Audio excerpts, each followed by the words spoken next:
Mangalagiri CI Srinivasarao ఉదంతం ఇప్పుడు ఆంధ్రప్రదేశ్ రాజకీయాల్లో హాట్ టాపిక్గా మారింది.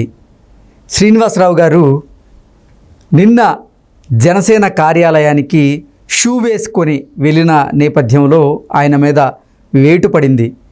ఇప్పుడు ఆంధ్రప్రదేశ్ ఉప ముఖ్యమంత్రి అలాగే జనసేనాని పవన్ కళ్యాణ్ గారు వారాహి అమ్మవారి దీక్ష చేస్తున్నటువంటి నేపథ్యంలో శ్రీనివాసరావు గారు జనసేన కార్యాలయానికి అపాయింట్మెంట్ లేకుండా వెళ్ళడం, అక్కడ సిబ్బంది ఆయన్ని అడ్డుకునేటువంటి ప్రయత్నం చేసినా వారి మాట వినకుండా ఆయన బూట్లు వేసుకొనే జనసేన కార్యాలయంలోకి వెళ్ళడంతో ఆయన మీద వేటు వేసిన నేపథ్యంలో దీని మీద మనం విశ్లేషణ చేసుకునేటువంటి ప్రయత్నం చేద్దాం. ప్రస్తుతం మనతో పాటు ఉన్నారు ప్రముఖ రాజకీయ విశ్లేషకులు, ప్రముఖ సీనియర్ జర్నలిస్ట్ దుర్గా వడ్లమణి గారు. వారితో మాట్లాడదాం. దుర్గా, నమస్తే. నమస్తే. మంగళగిరి సిఐ శ్రీనివాసరావు గారి ఉదంతం ఇప్పుడు ఆంధ్రప్రదేశ్ రాజకీయాల్లో హాట్ టాపిక్గా అయితే మారింది. ఆయన పవన్ కళ్యాణ్ గారు వారాహి అమ్మవారి దీక్ష చేస్తున్నటువంటి నేపథ్యంలో జనసేన పార్టీ కార్యాలయంలోకి బూట్లు వేసుకొని లోపలికి వెళ్ళారు. అంటే అక్కడ కార్యాలయానికి సంబంధించినటువంటి సిబ్బంది ఆపేటువంటి ప్రయత్నం చేస్తున్నప్పటికీ ఆయన ఎవరి మాట వినకుండా బూట్లతోనే లోపలికి వెళ్ళిన నేపథ్యంలో ఆయన మీద వేటు పడింది. దీన్ని ఎలా చూడాలి? అంటే ఎవరి సెంటిమెంట్స్ వాళ్ళకు ఉంటాయి కదండి. మీకు గుర్తుంటే ఇందిరాగాంధీ టైంలో ఎందుకంటే ఇందిరాగాంధీ హత్య జరిగింది అమృత్సర్లో బోట్లతోటి వాళ్ళు వెళ్ళటం వల్లే కదా ఆ రోజు. దానివల్ల ఒక హత్య జరిగింది. అంటే ఇప్పుడు హత్యలు జరగాలని మనం చెప్పట్లేదు, అసలు అంత దూరం ఎవరు వెళ్ళకూడదు కూడా. కరెక్టే, మతం అనేది ఎవరికి వాళ్ళకి ఎక్కువే, ఎవరి మతం వాళ్ళకి ఎక్కువ, ఎవరి మతం వాళ్ళ ఇష్టం. మనం దాని గురించి ఎప్పుడు మనం మాట్లాడడం కూడా. కాకపోతే చెప్తున్నా కూడా వినకుండా, అంటే వితౌట్ అపాయింట్మెంట్ వెళ్ళాడు ఆయన.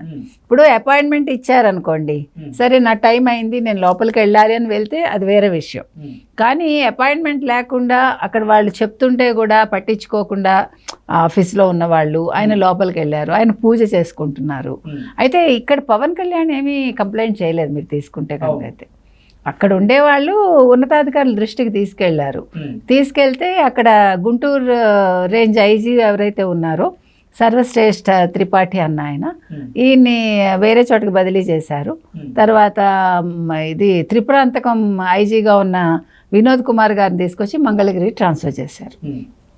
కాబట్టి వ్యక్తిగత సిఐగా చేశారు.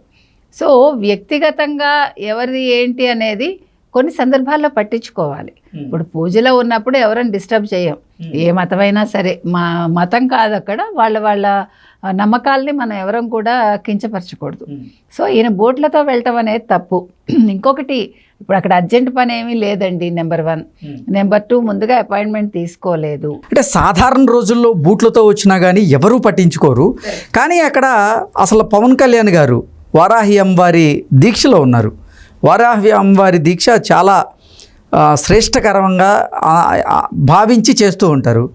ఇప్పుడు ఆయన పూజలో ఉన్న సమయంలో శ్రీనివాసరావు గారు బూట్లతో లోపలికి రావడాన్ని అక్కడ పనిచేస్తున్నటువంటి కొంతమంది సిబ్బంది అది పై స్థాయి వాళ్ళకి కంప్లైంట్ చేయడం, అది అసలు పవన్ కళ్యాణ్ గారికి కూడా తెలియకుండానే జరిగిపోయింది. ఇప్పుడు శ్రీనివాసరావు గారి పరిస్థితి ఏంటి? అంటే ఇక్కడ 2 విషయాలండి. మీరు చెప్పినట్టుగా ఇప్పుడు అమ్మవారిది చాలా ఆవిడ ఏమనాలి, చాలా పవర్ఫుల్ అమ్మవారు అంటారు. కాబట్టి ఇప్పుడు నెగిటివ్ కొట్టకూడదు కదా ఇది కూడా. సో ఆ ఉద్దేశంతో చెప్పు, పూజలో దోషాలు దొరలకూడదు.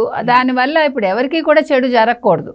అది పవన్ కళ్యాణ్ గారికా లేకపోతే మొత్తం దీనికా లేకపోతే మంగళగిరికా అది మనకు తెలియదు. సో చాలా విషయాలు ఆలోచించి ఉంటారు. ఒక విషయం జరిగినప్పుడు దాని రిలేటెడ్గా చాలా ఉంటాయి కదండి, అవన్నీ ఆలోచించి వాళ్ళు ఉన్నతాధికారులకి చెప్పి ఉండొచ్చు. ఇంకొక విషయం ఏంటంటే, ఈ సిఐ శ్రీనివాసరావు ఎవరైతే ఉన్నారో ఈయన గతంలో కూడా జనసేనని కానీ, అంటే పవన్ కళ్యాణ్ని కానీ, పవన్ కళ్యాణ్ దగ్గర ఉండే కార్యకర్తల్ని కానీ వీళ్ళందరినీ కూడా చాలా ఇబ్బంది పెట్టారట. అంటే అతను వైసీపీకి చాలా కొమ్ము కాశాడు అని ఆయన మీద ఒక అపవాదం ఉంది.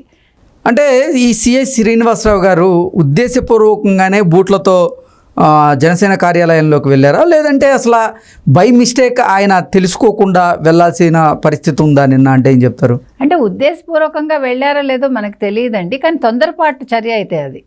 చర్య మాత్రం తొందరపాటు చర్య. వాళ్ళు ఆగమన్నప్పుడు ఆయన పూజలో ఉన్నారనే కదా చెప్పుంటారు అక్కడ. చెప్పినప్పుడు కూడా ఆగకుండా వెళ్ళటం అనేది ఆయన తప్పు. ఆయన కావాలని చేశారా లేదా అది వేరే విషయం. ఆయన ఏదైనా అవసరం కోసం వచ్చి ఉండొచ్చు, లేదా ఏదైనా పని మీద. అసలు నిన్న సిఐ శ్రీనివాసరావు గారు ఆ పార్టీ కార్యాలయానికి ఎందుకు వెళ్ళినట్టు? అది మనకు ఐడియా లేదండి, అసలు మనకు తెలియదు. అంటే సెక్యూరిటీలో భాగంగా వెళ్ళుంటారా, లేదంటే ఏదైనా పని ఉండి ఆ పని కోసం అక్కడికి వెళ్ళాల్సిన పరిస్థితి ఉందంటారా నిన్న?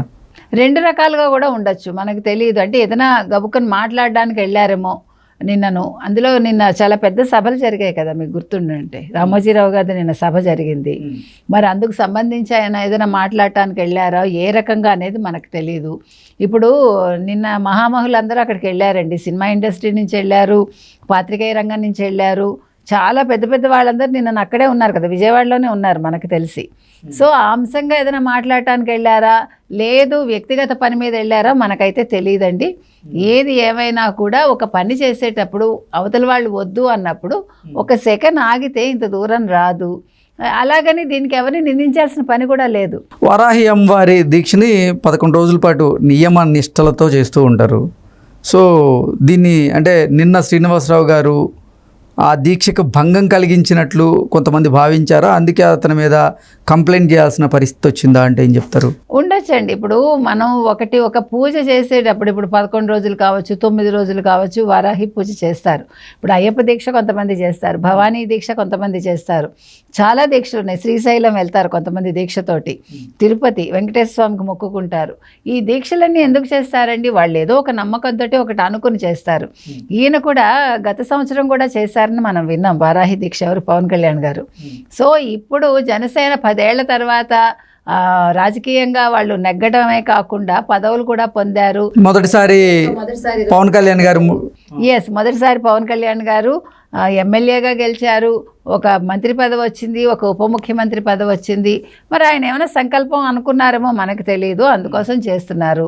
ఎప్పుడైతే ఈయన బోట్లతో వెళ్ళారో అది వాళ్ళు అపచారంగా భావించుంటారు. ఓకే, అంతే కదా, ఆచార విరుద్ధం కాబట్టి వాళ్ళు ఫీల్ అయ్యాయో దీనివల్ల ఒక నెగిటివ్ రాకూడదు అనే ఉద్దేశంతో ఆయన మీద కంప్లైంట్ ఇచ్చి ఉండొచ్చు.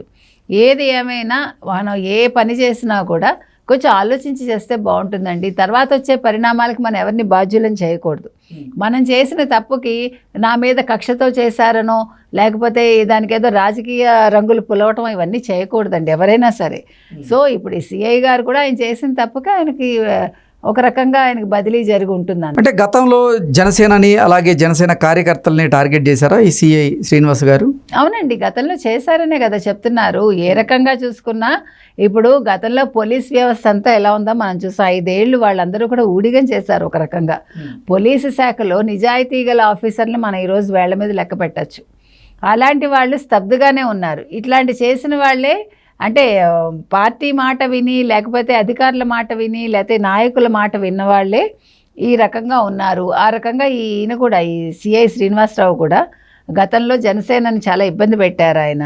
అంటే వీళ్ళందరూ ఎలా అనుకున్నారంటే వైసీపీ మళ్ళీ అయితే ప్రమోషన్స్ వస్తాయి అనుకున్నారు. ఇంకో 5 ఏళ్ళు ఆయనే ఉంటారని కదా అందరి ఉద్దేశము. దాంతో వాళ్ళు ఇష్టానికి వాళ్ళు పెట్టలేకపోయారండి. దానికి ఈరోజు ఆయన అంటే దానికోసం కదా ఆయన చేసిన తప్పుగా ఆయన ఫలితం అనుభవిస్తున్నారు అంతే. కాబట్టి ఇందులో పవన్ కళ్యాణ్ గారికి ఎటువంటి సంబంధం లేదు. సో అక్కడ ఉన్న వాళ్ళు కంప్లైంట్ ఇచ్చారు, దానికి తగ్గట్టుగా ఆ గుంటూరు రేంజ్ ఐజీ ఆయన దాని మీద నిర్ణయం తీసుకున్నారు అంతే. ఓకే అండి, థ్యాంక్ యూ.